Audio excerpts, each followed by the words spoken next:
Hola, marineros. ¿Cómo les trata el mar? Espero que las aguas no los mareen tanto. Bueno, como asumo que sabrán por qué vamos a África, no daré rodeos con explicaciones. En cuanto a mí, se me asignó el encontrar al señor Kurtz, no sé quién será ese vato, pero espero que sea un tipo agradable. Mientras las mareas mecen nuestro navío, déjenme leerles un libro, se llama El corazón de las tinieblas, escrito por Joseph Conrad. Además, la idea de esto surgió, luego de ver, muchas veces un video de David Kzenko, vayan y vean sus vídeos porque son, miel para el paladar. Sin más preámbulo, comencemos. Aquí tienen, El corazón de las tinieblas.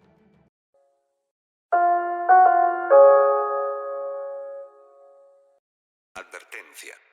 Esta obra contiene descripciones de sufrimiento humano, racismo y escenas que reflejan la explotación, la violencia y la deshumanización vividas en el África colonial.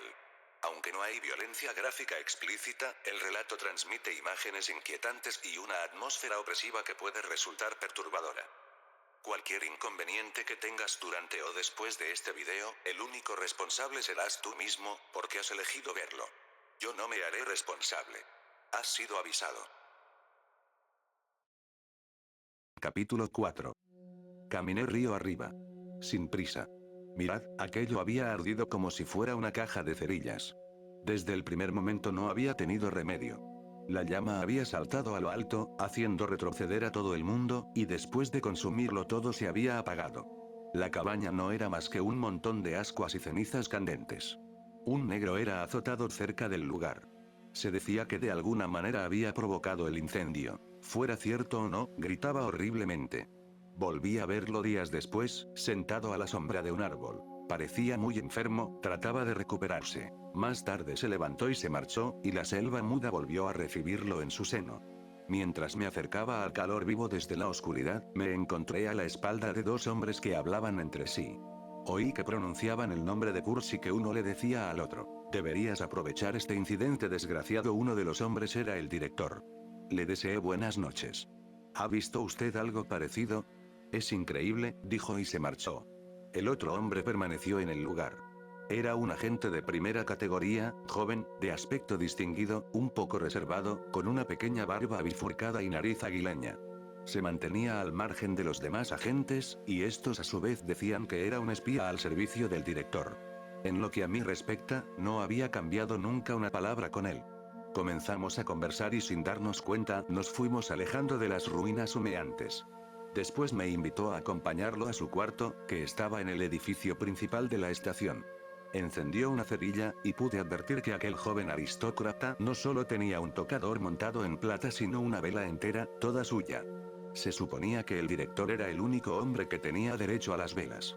Las paredes de barro estaban cubiertas con tapices indígenas. Una colección de lanzas, azagallas, escudos, cuchillos, colgaba de ellas como trofeos.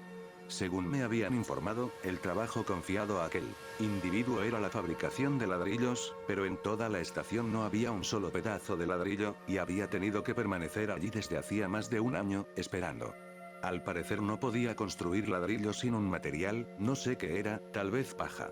Fuera lo que fuese, allí no se conseguía, y como no era probable que lo enviaran de Europa, no resultaba nada claro comprender qué esperaba. Un acto de creación especial, tal vez. De un modo u otro todos esperaban, todos, bueno, los 16 o 20 peregrinos, esperaban que algo ocurriera. Y les doy mi palabra de que aquella espera no parecía nada desagradable, dada la manera en que la aceptaban, aunque lo único que parecían recibir eran enfermedades, de eso podía darme cuenta. Pasaban el tiempo murmurando e intrigando unos contra otros de un modo completamente absurdo. En aquella estación se respiraba un aire de conspiración, que, por supuesto, no se resolvía en nada. Era tan irreal como todo lo demás, como las pretensiones filantrópicas de la empresa, como sus conversaciones, como su gobierno, como la empresa, como sus conversaciones, como su gobierno, como las muestras de su trabajo. El único sentimiento real era el deseo de ser destinado a un puesto comercial donde poder recoger el marfil y obtener el porcentaje estipulado. Intrigaban, calumniaban y se detestaban solo por eso, pero en cuanto a mover aunque fuese el dedo meñique, oh, no. Cielos santos. ¿Hay algo después de todo en el mundo que permite que un hombre robe un caballo mientras que otro ni siquiera puede mirar un ronzal? Robar un caballo directamente, pase. Quien lo hace tal vez pueda montarlo. Pero hay una manera de mirar un ronzal que incitaría al piadoso de los santos a dar un puntapié. Yo no tenía idea de por qué aquel hombre deseaba mostrarse sociable conmigo, pero mientras conversábamos me pareció de pronto que aquel individuo trataba de llegar a algo, a un hecho real, y que me interrogaba. Aludía constantemente a Europa, a las personas que suponía que yo conocía allí, dirigiéndome preguntas insinuantes sobre mis relaciones en la ciudad sepulcral. Sus ojos pequeños brillaban como discos de mica, llenos de curiosidad, aunque procuraba conservar algo de su altivez. Al principio su actitud me sorprendió, pero muy pronto comencé a sentir una intensa curiosidad por saber qué se proponía obtener de mí. Me era imposible imaginar que podía despertar su interés. Era gracioso ver cómo luchaba en el vacío, porque lo cierto es que mi cuerpo estaba lleno solo de escalofríos y en mi cabeza no había otra cosa fuera de aquel condenado asunto del vapor hundido. Era evidente que me consideraba como un desvergonzado prevaricador. Al final se enfadó y, para disimular un movimiento de furia y disgusto, bostezó. Me levanté. Entonces pude ver un pequeño cuadro al óleo en un marco, representando a una mujer envuelta en telas y con los ojos vendados, que llevaba en la mano una antorcha encendida. El fondo era sombrío, casi negro. La mujer permanecía inmóvil y el efecto de la luz de la antorcha en su rostro era siniestro. Eso me retuvo, y él permaneció de pie por educación, sosteniendo una botella vacía de champaña, para usos medicinales, con la vela colocada encima. A mi pregunta, respondió que el señor Kurz lo había pintado, en esa misma estación, hacía poco más de un año, mientras esperaba un medio de trasladarse a su estación comercial. Dígame, por favor, le pedí, ¿quién es ese señor Kurz? El jefe de la estación interior, respondió con sequedad, mirando hacia otro lado. Muchas gracias, le dije riendo, y usted es el fabricante de ladrillos de la estación central. Eso todo el mundo lo sabe. Por un momento permaneció callado. Es un prodigio, dijo al fin. Es un emisario de la piedad, la ciencia y el progreso, y solo el diablo sabe de qué más. Nosotros necesitamos, comenzó de pronto a declamar, para realizar la causa que Europa nos ha confiado, por así decirlo, inteligencias superiores, gran simpatía, unidad de propósitos. ¿Quién ha dicho eso? Pregunté. Muchos de ellos, respondió. Algunos hasta lo escriben. Y de pronto llegó aquí él, un ser especial, como debe usted saber. ¿Por qué debo saberlo? Lo interrumpí, realmente sorprendido. Él no me prestó ninguna atención. Sí, hoy día es el jefe de la mejor estación, el año próximo será asistente en la dirección, 2 años más y pero me atrevería a decir que usted sabe en qué va a convertirse dentro de un par de años. Usted forma parte del nuevo equipo, el equipo de la virtud. La misma persona que lo envió a él lo ha recomendado muy especialmente a usted. Oh, no diga que no. Yo tengo mis propios ojos, solo en ellos confío. La luz se hizo en mí. Las poderosas amistades de mi tía estaban produciendo un efecto inesperado en aquel joven. Estuve a punto de soltar una carcajada. ¿Lee usted la correspondencia confidencial de la compañía? Le pregunté. No pudo decirle una palabra. Me resultó muy divertido. Cuando el señor Kurtz, continuó severamente, sea director general, no va usted a tener oportunidad de hacerlo. Apagó la vela de pronto y salimos. La luna se había levantado. Algunas figuras negras vagaban alrededor, echando agua sobre los escombros de los que salía un sonido silbante. El vapor ascendía a la luz de la luna, el negro golpeado gemía en alguna parte. ¿Qué escándalo hace ese animal?, dijo el hombre infatigable de los bigotes, quien de pronto apareció a nuestro lado. De algo le servirá. Transgresión, castigo, plaz. Sin piedad, sin piedad. Es la única manera. Eso prevendrá cualquier otro incendio en el futuro. Le acabo de decir al director. Se fijó en mi acompañante e inmediatamente pareció perder la energía. ¿Todavía levantado?, dijo con una especie de afecto servil. Bueno, es natural. Peligro, agitación, y se desvaneció. Llegué hasta la orilla del río y el otro me acompañó. Oí un chirriante murmullo. Montón de inútiles, seguid. Podía ver a los peregrinos en grupitos, gesticulando, discutiendo. Algunos tenían todavía los palos en la mano. Yo creo que llegaban a acostarse con aquellos palos. Del otro lado de la empalizada la selva se erguía espectral a la luz de la luna, y a través del incierto movimiento, a través de los débiles ruidos de aquel lamentable patio, el silencio de la tierra se introducía en el corazón de todo su misterio, su grandeza, la asombrosa realidad de su vida oculta.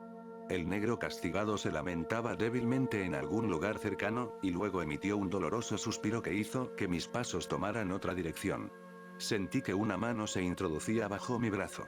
Mi querido amigo, dijo el tipo, no quiero que me malinterprete, especialmente usted, que verá al señor Kurz mucho antes de que yo pueda tener ese placer. No quisiera que se fuera a formar una idea falsa de mi disposición. Dejé continuar a aquel Mefistófeles de pacotilla. Me pareció que de haber querido hubiera podido traspasarlo con mi índice y no habría encontrado sino un poco de suciedad blanduzca en su interior. Se había propuesto, sabéis, ser ayudante del director, y la llegada posible de aquel Kurtz lo había sobresaltado tanto como al mismo director general. Hablaba precipitadamente y yo no traté de detenerlo.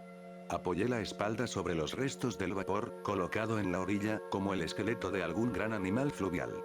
El olor del cieno primigenio, por Júpiter. Estaba en mis narices, la inmovilidad de aquella selva estaba ante mis ojos. Había manchas brillantes en la negra ensenada. La luna extendía sobre todas las cosas una fina capa de plata, sobre la fresca hierba, sobre el muro de vegetación que se elevaba a una altura mayor que el muro de un templo, sobre el gran río, que resplandecía mientras corría anchurosamente sin un murmullo. Todo aquello era grandioso, esperanzador, mudo, mientras aquel hombre charlaba banalmente sobre sí mismo. Me pregunté si la quietud del rostro de aquella inmensidad que nos contemplaba a ambos significaba un buen presagio o una amenaza. ¿Qué éramos nosotros, extraviados en aquel lugar? ¿Podíamos dominar aquella cosa muda, o sería ella la que nos manejaría a nosotros? Percibí cuán grande, cuán inmensamente grande era aquella cosa que no podía hablar, y que tal vez también fuera sorda. ¿Qué había allí? Sabía que parte del marfil llegaba de allí y había oído decir que el señor Kurz estaba allí. Había oído ya bastante. Dios es testigo. Pero sin embargo aquello no producía en mí ninguna imagen. Igual que si me hubiesen dicho que un ángel o un demonio vivían allí. Creía en aquello de la misma manera en que cualquiera de vosotros podría creer que existen habitantes en el planeta Marte. Conocí una vez a un fabricante de velas escocés que estaba convencido, firmemente convencido, de que había habitantes en Marte. Si se le interrogaba sobre la idea que tenía sobre su aspecto y su comportamiento, adoptaba una expresión tímida y murmuraba algo sobre que andaban a cuatro patas. Si alguien sonreía, aquel hombre, aunque pasaba de los 60, era capaz de desafiar al burlón a duelo. Yo no. Hubiera llegado tan lejos como a batirme por Kurtz, pero por causa suya estuve casi a punto de mentir. Vosotros sabéis que odio, detesto, me resulta intolerable la mentira, no porque sea más recto que los demás, sino porque sencillamente me espanta. Hay un tinte de muerte, un sabor de mortalidad en la mentira, que es exactamente lo que más odio y detesto en el mundo, lo que quiero olvidar. Me hace sentir desgraciado y enfermo, como la mordedura de algo corrupto. Es cuestión de temperamento, me imagino. Pues bien, estuve cerca de eso al dejar que aquel joven estúpido creyera lo que le viniera en gana sobre mi influencia en Europa. Por un momento me sentí tan lleno de pretensiones como el resto de aquellos embrujados peregrinos. Solo porque tenía la idea de que eso de algún modo iba a resultarle útil a aquel señor Kurz a quien hasta el momento no había visto, ya entendéis. Para mí era apenas un nombre. Y en el nombre me era tan imposible ver a la persona como lo debe ser para vosotros. ¿Lo veis? ¿Veis la historia? ¿Veis algo? Me parece que estoy tratando de contar un sueño, que estoy haciendo un vano esfuerzo, porque el relato de un sueño no puede transmitir la sensación que produce esa mezcla de absurdo, de sorpresa y aturdimiento en un rumor de revuelta y rechazo, esa noción de ser capturados por lo increíble que es la misma esencia de los sueños. Marlowe permaneció un rato en silencio. No, es imposible comunicar la sensación de vida de una época determinada de la propia existencia, lo que constituye su verdad, su sentido, su sutil y penetrante esencia. Es imposible.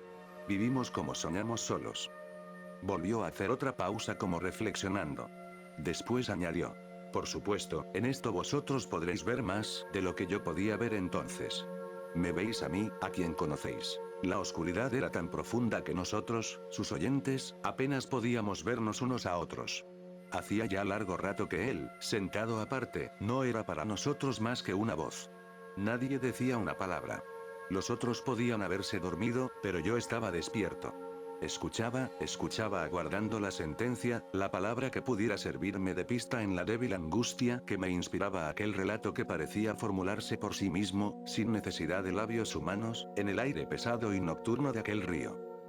Sí, lo dejé continuar, volvió a decir de nuevo Marlowe, y que pensara lo que le diera la gana sobre los poderes que existían detrás de mí. Lo hice. Y detrás de mí no había nada. No había nada salvo aquel condenado, viejo y maltrecho vapor sobre el que me apoyaba, mientras él hablaba fluidamente de la necesidad que tenía cada hombre de progresar. Cuando alguien llega aquí, usted lo sabe, no es para contemplar la luna, me dijo. El señor Kurtz era un genio universal, pero hasta un genio encontraría más fácil trabajar con instrumentos adecuados y hombres inteligentes. Él no fabricaba ladrillos. ¿Por qué? Bueno, había una imposibilidad material que lo impedía, como yo muy bien sabía, y si trabajaba como secretario del director era porque ningún hombre inteligente puede rechazar absurdamente la confianza que en él depositan sus superiores. ¿Me daba yo cuenta? Sí, me daba cuenta. ¿Qué más quería yo? Lo que realmente quería eran remaches, cielo santo. Remaches. Para poder continuar el trabajo y tapar aquel agujero. Remaches. En la costa había cajas llenas de ellos, cajas amontonadas, rajadas, herrumbrosas. En aquella estación de la colina uno tropezaba con un remache desprendido a cada paso que daba. Algunos habían rodado hasta el bosque de la muerte. Uno podía llenarse los bolsillos de remaches solo con molestarse en recogerlos. Y en cambio donde eran necesarios no se encontraba uno solo. Teníamos chapas que nos podían servir, pero nada con que poder ajustarlas. Cada semana el mensajero, un negro solo, con un saco de cartas al hombro, dejaba la estación para dirigirse a la costa. Y varias veces a la semana una caravana llegaba de la costa con productos comerciales, percal horriblemente teñido que daba escalofríos de solo mirar, cuentas de cristal de las que podía comprarse un cuarto de galón por un penique, pañuelos de algodón estrafalariamente estampados. Y nunca remaches. 3 negros hubieran podido transportar todo lo necesario para poner a flote aquel vapor. Se estaba poniendo confidencial, pero me imagino que al no encontrar ninguna respuesta de mi parte debió haberse exasperado, ya que consideró necesario informarme que no temía a Dios ni al diablo, y mucho menos a los hombres. Le dije que podía darme perfecta cuenta, pero que lo que yo necesitaba era una determinada cantidad de remaches y que en realidad lo que el señor Kurtz hubiera pedido, si estuviese informado de esa situación, habrían sido los remaches. Y él enviaba cartas a la costa cada semana. Mi querido señor gritó, yo escribo lo que me dictan. Seguí pidiendo remaches. Un hombre inteligente tiene medios para obtenerlos. Cambió de modales. De pronto adoptó un tono frío y comenzó a hablar de un hipopótamo. Me preguntó si cuando dormía a bordo, permanecía allí noche y día, no tenía yo molestias. Un viejo hipopótamo tenía la mala costumbre de salir de noche a la orilla y errar por los terrenos de la estación. Los peregrinos solían salir en pelotón y descargar sus rifles sobre él. Algunos velaban toda la noche esperándole. Sin embargo, había sido una energía desperdiciada. Ese animal tiene una vida encantada, y eso solo se puede decir de las bestias de este país. Ningún hombre, ¿me entiende usted? Ningún hombre tiene aquí el mismo privilegio, dijo. Permaneció un momento a la luz de la luna con su delicada nariz aguileña un poco ladeada, y los ojos de mica brillantes, sin pestañear. Después se despidió secamente y se retiró a grandes zancadas. Me di cuenta de que estaba turbado y enormemente confuso, lo que me hizo alentar mayores esperanzas de las que había abrigado en los días anteriores. Me servía de consuelo apartar a aquel tipo para volver a mi influyente amigo, el roto, torcido, arruinado, desfondado barco de vapor. Subí a bordo. Crujió bajo mis pies como una lata de bizcochos Unley Palmer vacía que hubiera recibido un puntapié en un escalón. No era sólido, mucho menos bonito, pero había invertido en él demasiado trabajo como para no quererlo. Ningún amigo influyente me hubiera servido mejor. Me había dado la oportunidad de moverme un poco y descubrir lo que podía hacer. No, no me gusta el trabajo. Prefiero ser perezoso y pensar en las bellas cosas que pueden hacerse. No me gusta el trabajo, a ningún hombre le gusta, pero me gusta lo que hay en el trabajo, la ocasión de encontrarse a sí mismo. La propia realidad, eso que solo uno conoce y no los demás, que ningún otro hombre puede conocer. Ellos solo pueden ver el espectáculo, y nunca pueden decir lo que realmente significa. No me sorprendió ver a una persona sentada en la cubierta, con las piernas colgantes sobre el barro. Mirad, mis relaciones eran buenas con los pocos mecánicos que había en la estación, y a los que los otros peregrinos naturalmente despreciaban. Me imagino que por la rudeza de sus modales. Era el capataz, un fabricante de marmitas, buen trabajador, un individuo seco, huesudo, de rostro macilento, con ojos grandes y mirada intensa. Tenía un aspecto preocupado. Su cabeza era tan calva como la palma de mi mano. Parecía que los cabellos, al caer, se le habían pegado a la barbilla y que habían prosperado en aquella nueva localidad, pues la barba le llegaba a la cintura. Era un viudo con 6 hijos, los había dejado a cargo de una hermana suya al emprender el viaje, y la pasión de su vida eran las palomas mensajeras. Era un entusiasta y un conocedor. Deliraba por las palomas. Después del horario de trabajo acostumbraba ir a veces al barco a conversar sobre sus hijos, y sobre las palomas. En el trabajo, cuando se debía arrastrar por el barro bajo la quilla del vapor, recogía su barba en una especie de servilleta blanca que llevaba para ese propósito, con unas cintas que ataba tras las orejas. Por las noches se le podía ver inclinado sobre el río, lavando con sumo cuidado esa envoltura en la corriente, y tendiéndola después solemnemente sobre una mata para que se secara. Le di una palmada en la espalda y exclamé: «Vamos a tener remaches». Se puso de pie y exclamó: «No. Remaches». Como si no pudiera creer a sus oídos.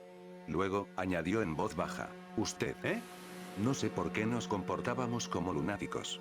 Me llevé un dedo a la nariz inclinando la cabeza misteriosamente. «Bravo por usted», exclamó, chasqueando sus dedos sobre la cabeza y levantando un pie. Comencé a bailotear. Saltábamos sobre la cubierta de hierro.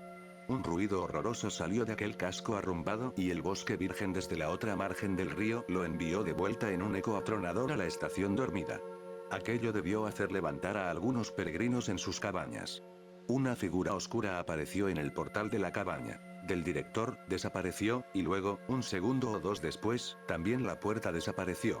Nos detuvimos y el silencio interrumpido por nuestro zapateo volvió de nuevo a nosotros desde los lugares más remotos de la tierra. El gran muro de vegetación, una masa exuberante y confusa de troncos, ramas, hojas, guirnaldas, inmóviles a la luz de la luna, era como una tumultuosa invasión de vida muda, una ola arrolladora de plantas, apiladas, con penachos, dispuestas a derrumbarse sobre el río, a barrer la pequeña existencia de todos los pequeños hombres que, como nosotros, estábamos en su seno. Y no se movía. Una explosión sorda de grandiosas salpicaduras y bufidos nos llegó de lejos, como si un ictiosaurio se estuviera bañando en el resplandor del gran río. Después de todo, dijo el fabricante de marmitas, en tono razonable, ¿por qué no iban a darnos los remaches? En efecto, ¿por qué no? No conocía ninguna razón para que no los tuviésemos. Llegarán dentro de unas 3 semanas, le dije en tono confidencial. Pero no fue así. En lugar de remaches tuvimos una invasión, un castigo, una visita. Llegó en secciones durante las 3 semanas siguientes. Cada sección encabezada por un burro en el que iba montado un blanco con traje nuevo y zapatos relucientes, un blanco que saludaba desde aquella altura a derecha e izquierda a los impresionados peregrinos. Una banda pendenciera de negros descalzos y desarrapados marchaba tras el burro. Un equipaje de tiendas, sillas de campaña, cajas de lata, cajones blancos y fardos grises eran depositados en el patio, y el aire de misterio parecía espesarse sobre el desorden de la estación. Llegaron 5 expediciones semejantes, con el aire absurdo de una huida desordenada, con el botín de innumerables almacenes y abundante acopio de provisiones que uno podría pensar habían sido arrancadas de la selva para ser repartidas equitativamente. Era una mezcla indecible de cosas, útiles en sí, pero a las cuales la locura humana hacía parecer como el botín de un robo. Aquella devota banda se daba a sí misma el nombre de Expedición de Exploradores El Dorado. Parece ser que todos sus miembros habían jurado guardar secreto. Su conversación, de cualquier manera, era una conversación de sórdidos filibusteros. Era un grupo temerario pero sin valor, voraz sin audacia, cruel sin osadía. No había en aquella gente un átomo de previsión ni de intención seria, y ni siquiera parecían saber que esas cosas son requeridas para el trabajo en el mundo. Arrancar tesoros a las entrañas de la tierra era su deseo, pero aquel deseo no tenía detrás otro propósito moral que el de la acción de unos bandidos que fuerzan una caja fuerte. No sé quién costearía los gastos de aquella noble empresa, pero un tío de nuestro director era el jefe del grupo. Por su exterior parecía el carnicero de un barrio pobre, y sus ojos tenían una mirada de astucia somnolienta. Ostentaba un enorme vientre sobre las cortas piernas, y durante el tiempo que aquella banda infestó la estación solo habló con su sobrino.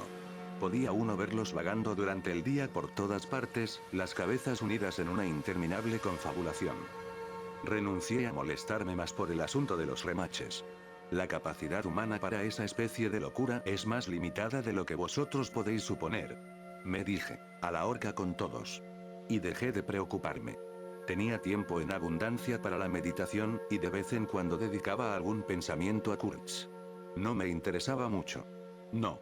Sin embargo, sentía curiosidad por saber si aquel hombre que había llegado equipado con ideas morales de alguna especie lograría subir a la cima después de todo, y cómo realizaría el trabajo una vez que lo hubiese conseguido.